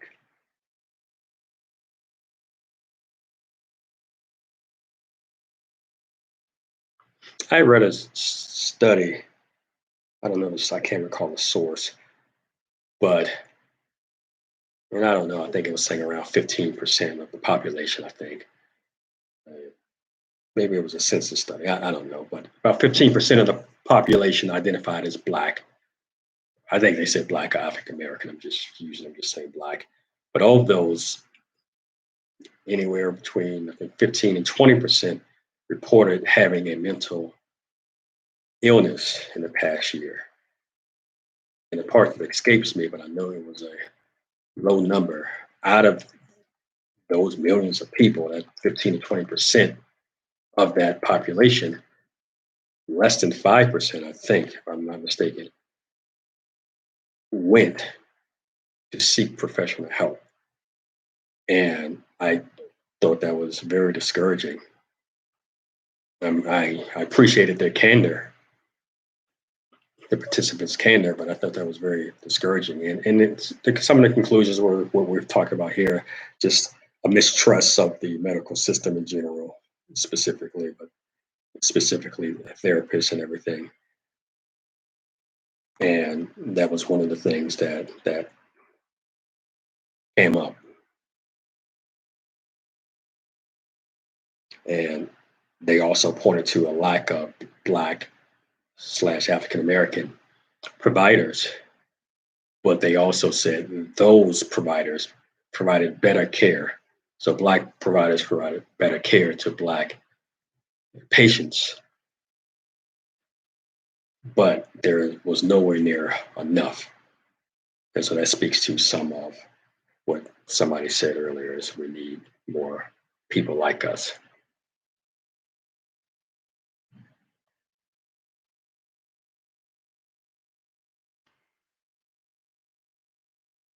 I'd be off topic. Let's see. You being up a good point. You being up. I saw this video from the 1950s, and it was whites talking about how to play on Black people never having anything and wanting to look good for once with clothes, etc. Yes, an unfortunate truth that does not seem to have died. Indeed, it comes down to what you're there for. Yeah, and so it does come down to what you're there for. What the reason why you're at the therapy or the therapist could or should or could be the reason why you need a Black therapist as opposed to a non-Black therapist. Exactly. Somebody said, Rashida, we spend our money, then go to the white man asking for help. Then we wonder why they never see us as equal. Okay, this is going down a different path, but that's okay. We can stay here. I used to teach financial classes, financial awareness, business classes, investments, credit, and all that. And one of the things that would often come up is, I don't have enough. So then I would start working the crowd and looking at different clothes and shoes. And so I would start asking questions, and I already know I was going to get pushed back by asking questions and everything, and say, oh, that's a nice jacket you have. How much does that cost? And you can see where it was going. They can almost see where it was going immediately. But I would ask the question because for those who brought their kids with them, the kids look like I as the parent, I'm looking great, but my kid is in this crazy outfit. And there were other examples, such as if I would go, we would actually sit down and I would work and do budgets with them, go through their budget. I would decide individual or as a couple or as an individual, let's go over your budget and all you have. And then I would show them why they're struggling. You're spending anywhere between 20 and 30% strictly on entertainment, meaning you physically leave the house. and go somewhere, or you get something to bring back. And that's excluding food. But up to 30% of that. You spend another 20% on food outside of grocery stores. Meaning you're going to McDonald's, you're going wherever it's, I don't know, Applebee's, whatever is local. You don't see why you're struggling? The white people notice this about you. They know they're going to put these certain stores in your neighborhood because they know you're going to come. It's almost like you can't help yourself. Yeah, they're not going to see us as equal because in order for us to be equal, I have to be doing what you're doing. You have to be doing what I'm doing, or we have to be equal in some other way. You have to be just as educated as I am, vice versa, whatever the equality is. But if we're talking about financially or intellect or cognitive decision making, I'm not going to see you as equal. Why should I? Because we're not. That's not to say that I think I'm better than you. We're just not equal. We are not equal. I am far superior. So to say we wonder why, we shouldn't wonder. We should absolutely know why. But somebody said, I don't think it's a bad thing to go seek a therapist, male or female. Nope, I agree. That's the fundamental thing we've been discussing. It just kind of made a turn. Uh, no, there is nothing wrong with going to see a therapist, male or female therapist, or men or women, black men or women going to see a therapist that's male or female. Because you are going to run into bad therapists. You just are. You're going to run into if they're bad because they just don't know enough, they're not well enough, they should have took some more training. Maybe it's their first few, you're their first client or first few, so they're still training. And unfortunately, and that's not saying you're going to receive bad information or bad help. It just may not be as great as a seasoned therapist. You're going to have some therapists breaking their ethics code, and for instance, they may know people that you know, and telling you their business or them telling your business, so they're breaking a confidentiality code that they have, and they should lose their license. Or like you're gonna find bad, just like there are bad doctors, but just in general, no, because they are there to help get you right. They don't know you and don't care if you come to see them. They're there to help you. My last comments did not post. Okay, examples of mistrusting doctors happened during slavery, when a doctor taught the masses how to keep a slave a slave. Right. So are you saying that's where the mistrust started from? Beat the runaways, etc. Yes. So I think you're talking about the origination of why we feel the way we feel and have the mistrust that we have. We're so far, time wise, we're so far removed from that. But mentally, we're not. We may not use the same wording such as slavery. And we may not be thinking way back then, but that stigma has transcended generations. I think it should be talked about it more. It appears we are ashamed to need therapy, and it shouldn't be that way. I don't know if it's somewhat well, yeah. So ashamed into the degree of I'm seen as weak, especially for men, or I'm not in control, or I don't want people even laughing or thinking because I know they're gonna laugh. Like, oh, what you going to the therapist for? What's wrong with you? There's just a lot of reasons why we we seem that we're ashamed, and and it's unfortunate. It's unfortunate. Dr. Samuel A. Cartwright is or was this a form of therapy? I'm not sure what you're talking about. King, your last statement. I'm not sure. My apologies.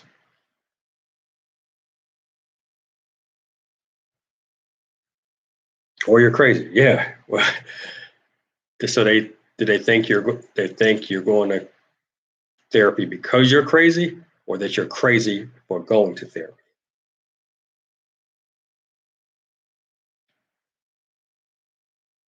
Both are unfortunate, especially if they're not true. Especially if the first one, if it's not true, you're not crazy.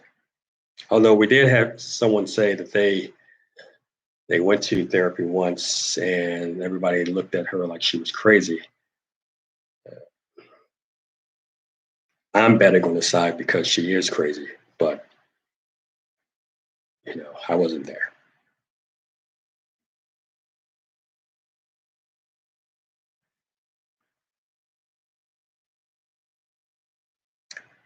What else do we want to discuss with this topic? Oh, both. So they said you're crazy for going, and because what, I guess it's useless, pointless, it's not for us. And then they're saying, oh, you must be crazy because you're going, like something wrong with you. That's unfortunate.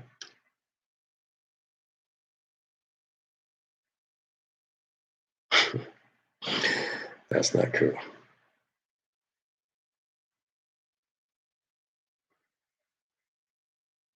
You should have met them halfway, or met them. You should have confirmed their suspicions.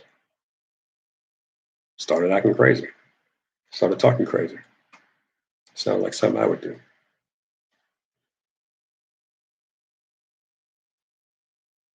Yeah, it sounds like exactly like something I would do.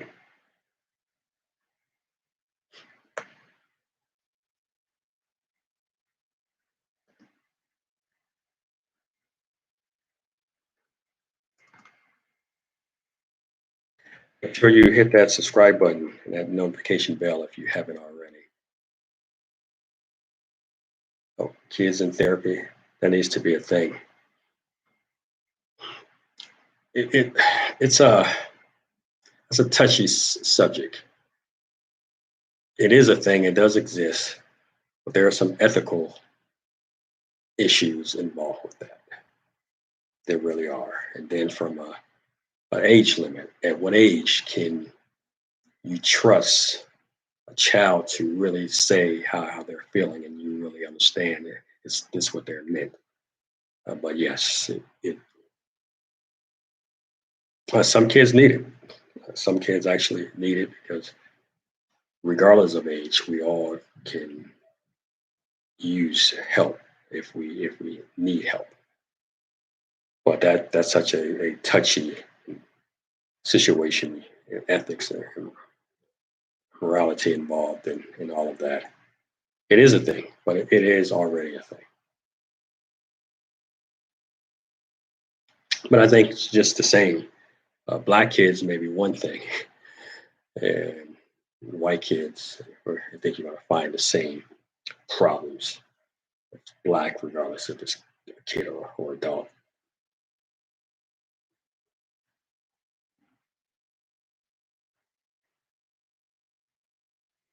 Anything else we want to talk about with respect to before I close?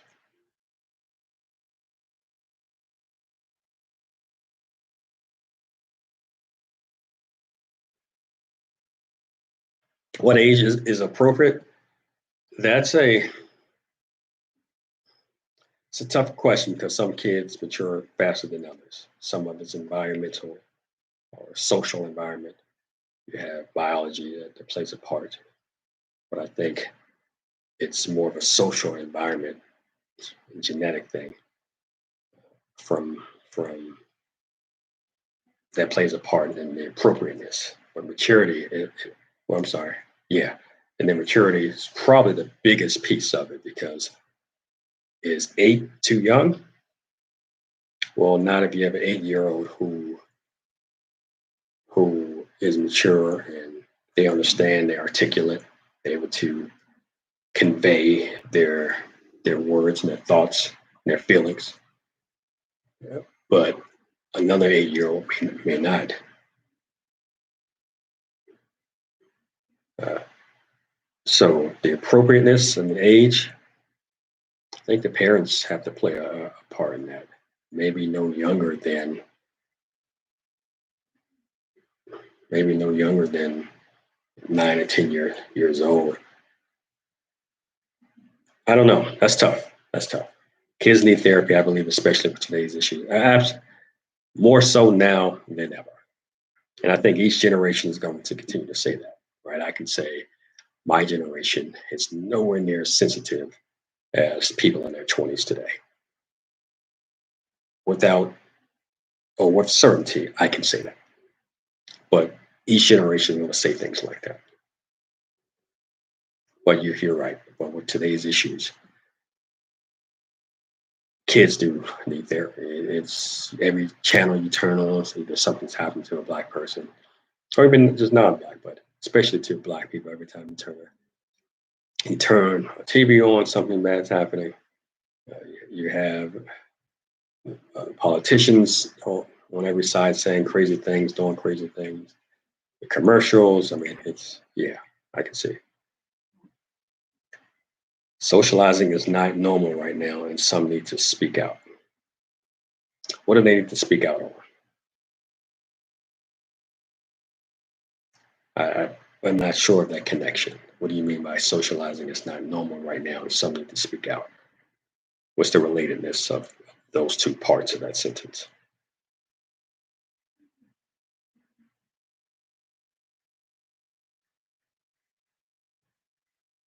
But that's a good question about the kids. What's a appropriate age?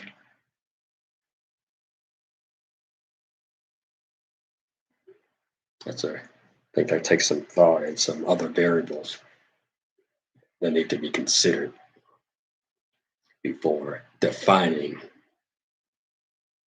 an age and say, okay, no matter what,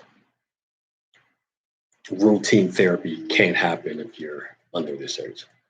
Social media has changed a lot too. They believe things that may not be true and compare. Absolutely. So there's no fact finding, checking the validity or the reliability of the information out there. You just kind of go with it.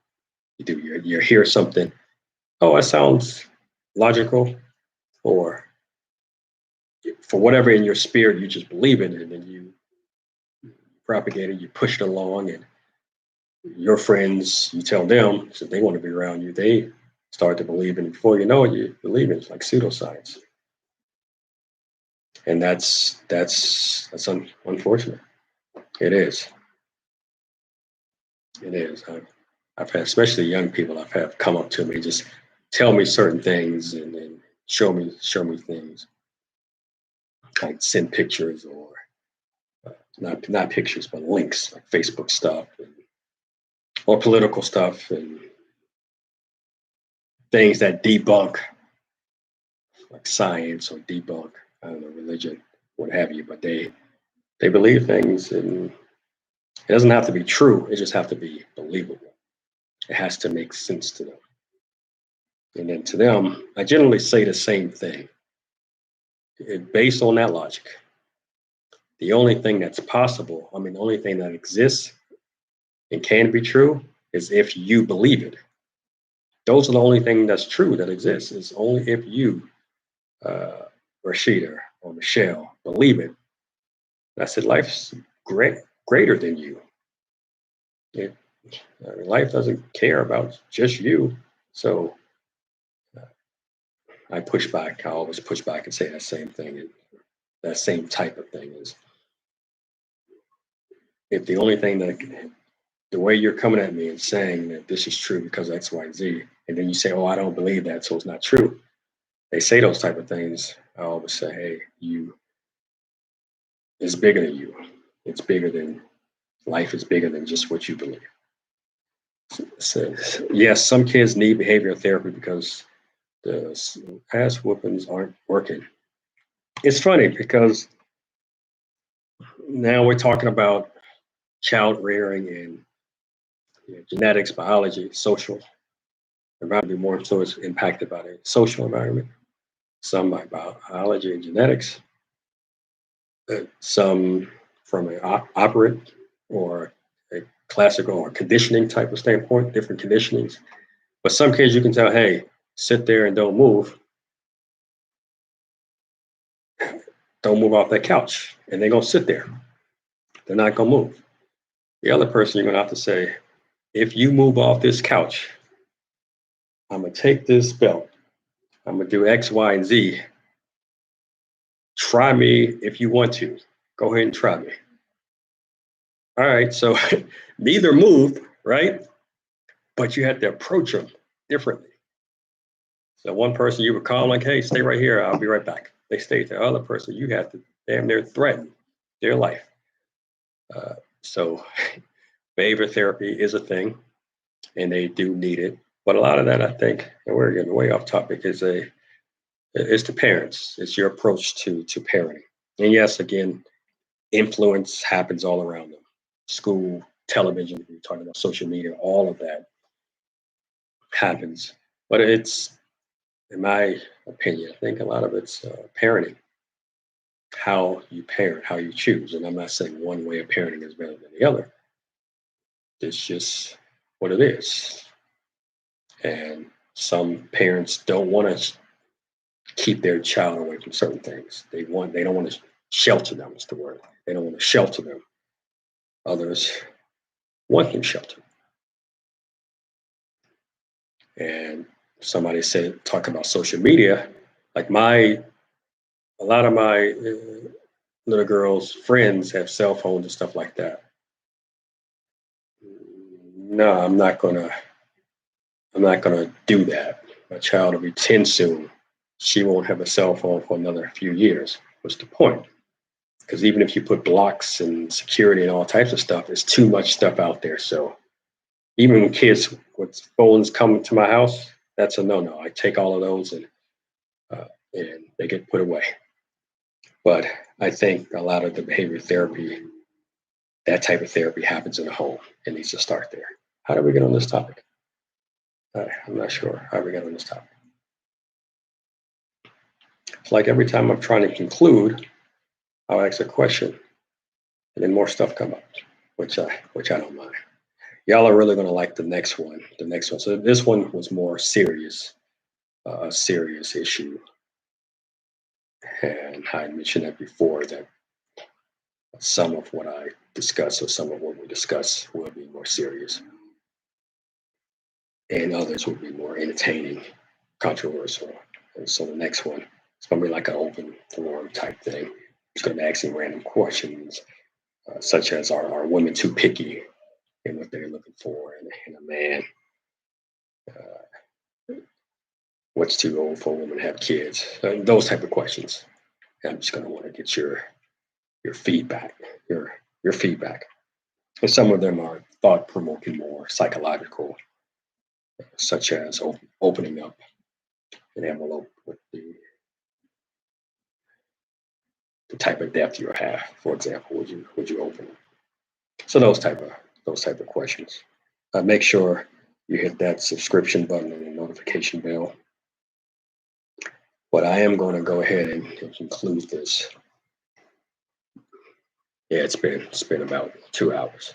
They always go long. I don't know why. But in conclusion, I think we shouldn't be scared and really can't afford to not seek therapy. Our mental health and our mental wellness depends on it. Sometimes we can be our biggest obstacles, and we can let society, if that's through stigma, beliefs, we let society dictate to a degree our mental wellness. Because if I am buying into and believing in a stigma, and that stigma is preventing me from getting help that I desperately need, even if I don't want it, then I'm letting society, which is masquerading as a stigma, dictate my well-being. How is that fair to me? How is that even right? How is that something that I should do? Well, I'm letting society tell me what's appropriate. I'm letting society and the stigma tell me what type of help I should get. And even to a degree, who should I talk to? I can only talk to Black therapists. I think the costs are too great. Uh, I'm not talking about financial. Uh, I'm not talking about financial cost. It's more or cost related to the service getting the help we need. I'm talking about long-term costs on the mind, body, and spirit. Where if I, like the story I gave earlier that I went through when I was in the military and started losing my hair around the age of 23 because of what I was going through when I was in the military, having vision flashes of being on top of the roof of that building with a sniper rifle, taking people out. And those who did me wrong, those who lied on me, and my mentor having to come and get me out of my car one day I was late. I wasn't late, I was on time. I just refused to go inside. And I had to be candid with him and tell him, if I go in this building and somebody says the wrong thing to me, that's it. So those costs are too high on our mind, body, and spirit to let society, to let stigma, to let shame or embarrassment, or you don't want people to think you're crazy, you don't want people to find out. Life is too, and it should be too precious for all of us to care about that type of stuff. What if people have a problem with you going to the doctor, hospitals, no matter what? Let's say you severed your fingers off, 2 or 3 of your fingers. If society had a problem with that, would you not go? Because if we're allowing this to drive, we're allowing society and the stigma to drive us from the help that we're going to need the most, which is our mind. Once you lose this, it is it. You can lose limbs and stuff, but you lose this, you're gone. We've all heard of, hey, they're a vegetable, they take them off life support. If this wasn't so important, they wouldn't take them off. They would leave them. They would allow them to go home and everything, but they don't. So for us to allow the stigma to scare us into, and not just the stigma, but the thoughts of what people think, feel, would say, to scare us into seeking help is, that's the crazy thing. Seeking help is not admitting you're weak, right? It takes a strong person to admit that they're weak and to seek help. But in doing so, you're not even calling yourself weak. You're doing something that takes a lot of strength, a lot of courage and bravery. You don't have to see someone that understand that's from your culture, or even understand your culture, because you can need therapy for a variety of a myriad of things. You don't, and while I understand the reason why Black people would want to go see black therapists, I think that hinders us in a way that we're making things much harder on ourselves, because it's already a lack of Black therapists. It's disproportionate where you have white therapists or white providers compared to Black therapists. So we can't even let that fact that there's just not a lot of Black therapists out there be the reason why we don't go. Because therapy is therapy. And again, your issue may not be related to a Black thing. You may think it's related to your culture. And that's the problem. We think things and we make these decisions off what we think, but we're not always the best judge of character for ourselves. That's why we ask people, what would you do? And it's not just because we want to compare. Sometimes we want to know what would they do so we can do it. I just wish more of us would ask Black people who went to therapy and stayed away from Black people who didn't. Ask them what would they do so they can tell you I would go to therapy. And there are Black men and women therapists out there, or people who can just in general provide uh, counsel to specifically to Black people. It may not be in an office building somewhere.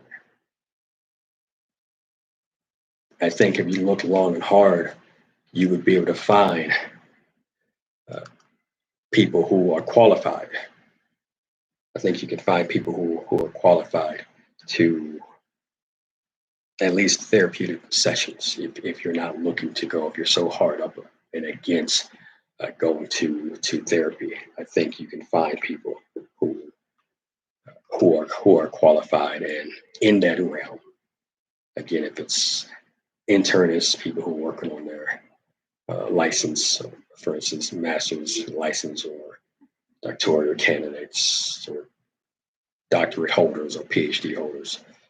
Right? So they may not have their own firm, but they're still capable and able. So they're Black therapists exist. Therapists being a general term because they come in all shapes and sizes. So they do exist, Black people, and we can't. And I'm one of them. It can't be. We can't continue to go down the path of allowing stigmas and belief systems and the embarrassment that it may bring, and not wanting to upset our friends or our family members. We can't let that continue to drive us, and because then we're letting others dictate who we are and what we are. Again, I go back to that getting your fingers cut off, getting your hand cut off question. If your hand was cut off, but you had people around you telling you, don't go, you're crazy for going, don't trust them, would you be like, oh, yeah, you're right? Nah, you're gonna go. And we need to treat therapy like that because without you, there's no you. We got to get past, I'm strong enough. You're not. You're not. You're going to lose every single time. You may think you're winning, but it's a slow loss. It's not even like it's just a slow loss, and eventually you will lose because things like depression, it has a high success rate of winning. So let's take this. Let's take this more seriously. Let's take this more seriously. Let's forget more about what naysayers are and forget more about what people who are against it are saying.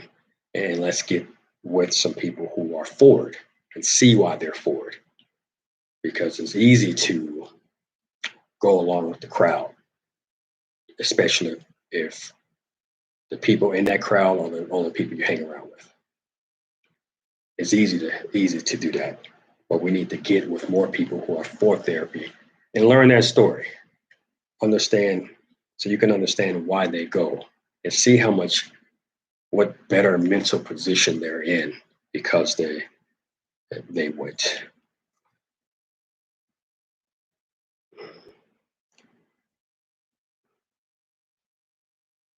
I'm gonna stop it there. I'll talk to y'all again soon. The next one is again going to be like an open forum, and I think it's going to be quite entertaining. I think it's going to be this Sunday evening. So this is Dr. O signing off.